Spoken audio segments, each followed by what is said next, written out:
sa garahe. So, time-lapse ko na lang siya guys para mabilis tayo guys. So, hi yan guys. Good morning. So, for today's video ay maglilinis tayo dito sa may daluyan ng tubig guys kasi sobrang dulas niya guys. Baka ako ay sumemplang dyan.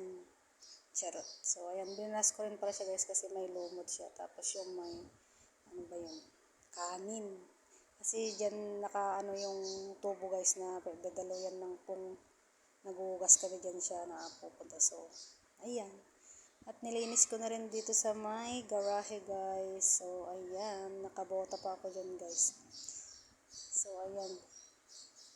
Nakapangalis pa ako dyan guys kasi umalis kami ng kinaumagahan yan. Pumunta kami sa check-up ng mata ni nanay. So, ayan guys. For the linis-linis muna ang person dyan. Magtanggal tayo ng lumot.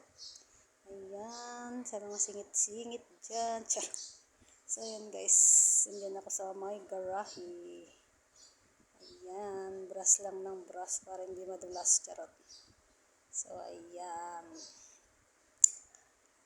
Ang bilis ko na guys. Charot. So, ayan guys. Linis tayo ng konti. Tapos pahinga ng konti. Ayun. At dyan din guys ay inano ko rin yung sa may grotto guys. Nilinis ko rin yung mga bato-bato niya. Inano ko. Nisprayan ko siya na.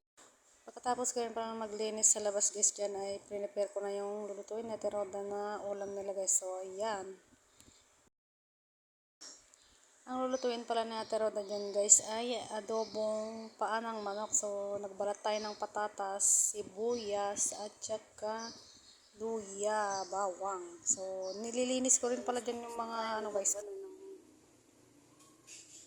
Paa ng manok. Nilinis ko guys yung paa ng manok. Tapos, patatas. Ayan naman yung luya, bawang, at sibuyas. So, okay na to guys. So, ayan. At nakapagsaing na rin tayo guys. Ayan. Pwede na yan.